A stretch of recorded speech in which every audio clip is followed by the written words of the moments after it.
이번 주 수요일 3월 5일은 24절기 가운데 세 번째 절기, 어떤 절기일까요? 경으로 시작되는 절기, 경칩 절기입니다. 이 경칩이란 절기는 겨울철 땅속에 들어가 겨울잠을 자던 여러 동물들이 깨어나서 꿈틀거리기 시작하는 그러한 시기가 바로 경칩입니다. 경칩은 얼음이 깨져가는 소리에 놀란 개구리가 뛰쳐나오는 그러한 때가 바로 경칩입니다. 잠에서 깬 개구리들은 봄을 맞이해서 물이 괴어있는 곳에서 알을 까놓는 것을 보기도 합니다. 긴 겨울이 지나고 고대하였던 새봄이 불현듯 우리에게 찾아왔습니다. 여러분, 봄을 영어로 무엇이라고 하나요? 봄을 영어로 스프링, 용수철도 스프링이라고 하는데, 이 봄의 의미는 바로 스프링처럼 솟아오르는 계절이 바로 스프링입니다. 겨우내 땅속에 있던 채소들이 땅을 뚫고 솟아오르죠. 쑥도 솟아오르고 냉이도 솟아오르게 됩니다. 어제 청회집을 경영하시는 청가로 성도님께서 우리 은퇴 장로님 부부를 초대하셨습니다. 여러분, 봄의 별미가 무엇이 있을까요? 도다리, 쑥국이 있습니다. 도다리와 쑥국이 환상적인 콜라보레이션을 이루는데, 이 봄의 별미 도다리 쑥국을 게시하면서 제일 먼저 교회 어른들을 초대해서 맛을 보여주셨습니다. 검은 데서 올라온 향긋한 쑥이었는데요, 쑥향을 느끼면서 그 음식을 먹으면서 정말 봄이 찾아왔음을 음식을 먹으면서 실감을 하게 되었습니다. 오늘 성경 본문 로마서 13장 11절도 시기에 대해서 이야기를 하고 있죠. 너희가 이 시기를 알거니와. 어떤 시기입니까? 자다가 깰 때가 벌써 되었다. 시간에 대해서 이야기를 하고 있습니다. 여러분, 참 시간이 중요하지 않습니까? 중요한데 이 성경의 시간은 두 가지의 시간을 말하고 있죠. 하나는 물리적인 시간입니다. 또 하나는 영적인 시간입니다. 2025년 3월 2일은 물리적인 시간을 가리키는데, 그래서 성경은 크로노스라고 헬라어에서 표현하고 있습니다. 그런데 또 하나의 시간이 있죠. 하나님께서 역사하시는 시간, 영적인 시간, 하나님의 시간이 있는데 그것을 가리켜서 카이로스라고 말합니다. 본문에 있는 이 시기를 알거니와, 이 시기는 크로노스, 물리적 시간이 아니라 하나님의 시간, 영적인 시간을 가리킵니다. 봄이 되어서 개구리가 깨어나고 있는 것처럼 하나님의 시간이 도래했습니다. 그것은 영적인 겨울잠에서 깨어나는 것이죠. 이 시기를 알거니와, 이 시기 어떤 시기입니까? 자다가 깰 때가 벌써 되었다라고 말하고 있습니다. 오늘 설교의 제목은 지금은 자다가 깰 때입니다. 혹시 지금 잠을 자는 이가 있다면 깨어나시기를 바랍니다. 같이 해볼까요? 지금은 자다가 깰 때. 여러분, 이 경칩 때 개구리가 깨어나면 사는 것이지만 개구리가 계속 자고 있으면 어떻게 될까요? 죽은 거죠. 죽은 개구리는 깨어나지 않습니다. 살아있는 개구리만 겨울을 지나서 봄이 되면 깨어나는 것입니다. 지금은 자다가 깰 때라고 말씀하고 있죠. 이제 우리 구원이 처음 믿을 때보다 가까웠습니다. 구원의 때, 구원의 완성이 처음 믿을 때보다 가까웠습니다. 여러분, 이 구원의 완성의 때는 두 가지죠. 예수 그리스도의 재림을 통하여 완성되고, 그리고 나의 죽음을 넘어 있는 천국을 통하여서 구원이 완성되는 것입니다. 여러분 가운데 예수를 믿은 신앙의 연수가 제각기 다를 것입니다. 작년부터 예수님을 믿은 이도 있고 한평생 동안 예수님을 믿은 이도 있습니다. 하지만 우리가 살아간다는 것은 완성을 향해, 예수 그리스도의 재림을 향하여서, 그리고 나의 죽음을 향해서 걸어가고 있는 것입니다. 저는 올해로 개인적으로 신앙생활을 한 지가 50년째가 됩니다. 초등학교에 입학하면서 저희 어머니와 두 명의 누님과 함께 신앙생활을 하였습니다. 그런데 벌써 50년의 시간이 흘러갔습니다. 50년이 지나갔다는 것은 처음 예수를 믿었을 때보다 죽음이 50년 더 가까이 다가온 것이죠. 구원의 완성을 향해서, 죽음을 향해 우리는 나아가고 있습니다. 구원받은 그리스도인이 소망하는 천국은 어떤 곳일까? 바로 빛의 나라입니다. 요한계시록 21장에 천국의 모습이 묘사되어 있습니다. 천국은 해나 달의 비침이 쓸데가 없는데 하나님의 영광이 비추고 어린 양이 등불이 되시며, 천국에는 어둠이 없고 밤이 없습니다. 그 천국은 속된 것이나 가증한 일, 거짓말한 자는 결코 그리로 들어가지 못하되 오직 어린 양의 생명책에 기록된 자들만 들어가리라. 우리는 천국 약속을 받은 자들입니다. 그 나라에 합당한 자의 모습으로 살기 위해서 부단히 우리는 신앙생활을 하고 있는 것입니다. 보면 12절 말씀에 밤이 깊고 낮이 가까웠으니 그러므로 우리가 어둠의 일을 벗어버리고 빛의 갑옷을 입자. 무엇을 벗고? 어둠의 일을 벗고 무엇을 입자? 빛의 갑옷을 입자. 여러분, 날이 따뜻해지면 겨울에 입었던 두꺼운 패딩, 겨울 옷을 입고 싶어도 입을 수가 없습니다. 너무도 더워서 그런 것이죠. 아마 여러분도 지난주 날씨가 따뜻해지면서 옷 정리를 아마 하였을 것입니다. 그리고 옷장을 보면서 왜 이렇게 옷이 없나 하면서 봄옷을 사야겠다는 생각도 아마 하였을 것입니다. 이제 우중충한 색깔의 겨울옷을 정리하고 밝은 색의 가벼운 봄옷을 입으면 우리 마음도 좋아지게 됩니다. 하지만 여러분, 몸에 걸칠 옷보다 더 중요한 것이 있죠.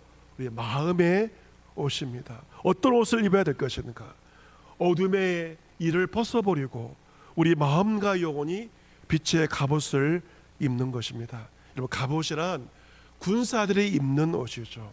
빛의 갑옷을 입는다는 것은 빛의 사자답게, 그리스도의 군사답게 하나님의 전신갑주를 덧입고 살아가는 것입니다. 13절 말씀에 어둠의 일을 벗는 것을 구체적으로 이야기하고 있는데요, 방탕하거나 술 취하지 말고 음란하거나 호색하지도 않고 다투거나 시기하지 않는 것, 그 모든 것이 바로 어둠의 일을 벗는 것입니다. 에베소서 5장 말씀에도 술 취하지 말라, 이런 방탕한 것이니 오직 성령의 충만함을 받으라. 음행과 온갖 더러운 것과 탐욕은 너희 중에서 이름조차도 부르지 말라. 누추함과 어리석은 말과 희롱의 말이 마땅치 아니하니 모든 것을 정리하고 오히려 감사하는 말을 하라고 합니다. 어둠의 모든 일을 벗고 낮에와 같이 단정히 행하라고 명령하고 있습니다. 그리고 14절에 오직 주 예수 그리스도로 옷을 입고 정력을 위하여 육신의 일을 도모하지 말라. 빛의 갑옷은 바로 주 예수 그리스도로 옷을 입는 것입니다. 여러분, 예수님으로 옷을 입는다, 무슨 뜻이겠습니까? 갈라디아서 3장 20절 나와 있는 것은 누구든지 그리스도와 합하기 위하여 세례받은 자는 그리스도로 옷을 입었느니라 라고 기록하고 있습니다. 그리스도 옷을 입는다는 것은 주님과 합하기 위하여, 연합하기 위하여 세례받는 것이 바로 그리스도로 옷을 입는 것입니다. 우리가 세례를 받는다는 것은 과거에 나는 죽어버리고 새롭게 예수로 태어난다는 의미가 세례를 받는다는 의미입니다. 이처럼 예수님을 믿고 예수 그리스도의 옷을 입은 자, 흰 옷을 입은 자만 약속하신 천국에 들어갈 수 있습니다. 또한 주 예수 그리스도 옷을 입는다는 것은 예수님의 다스림을 받고 예수님을 조금씩 닮아간다는 의미가 예수 그리스도로 옷을 입는 것이죠. 그리스도의 옷을 입은 자들은 거룩하신 주님의 성품을 닮아갑니다. 성령 충만함으로 더 온유하고 더 겸손하신 예수님의 성품을 닮아가는 것이 바로 예수 그리스도로 옷을 입는 것입니다. 여러분, 예수를 믿는 자들, 그리스도의 옷을 입은 자들에게 최고의 가치는 무엇일까요? 세상 사람들처럼 돈이 아닙니다. 세상의 사람들이 돈을 번 다음에 그 다음에는 정력을 위하여 살아가는 것처럼 육신의 일을 도모하지 않습니다. 왜냐하면 예수 그리스도의 사람들 육체와 함께 정욕과 탐심까지 세례받으면서 십자가에 못을 박은 자들입니다. 그렇다면 최고의 가치는 무엇인가? 예수님을 날마다 닮아가는 것이 최고의 가치이며 자신의 정력을 위하여 살지 않고 예수 그리스도를 위하여 살아가는 것이 바로 예수 그리스도로 옷을 입는 의미입니다. 오늘 본문의 말씀은 한 사람의 인생을 바꾸어 놓은 능력의 말씀이기도 합니다. 그럼 바로 2000년 동안 기독교 역사 가운데 기독교 신학의 기초를 쌓은 사람, 바로 성 어거스틴입니다.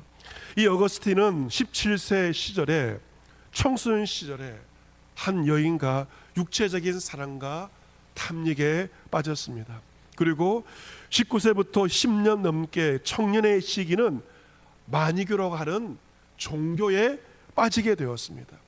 그런 여자에 빠져 육체적 사랑과 잘못된 종교에 빠져서 방황을 하면서 어둠의 시간들을 살았습니다.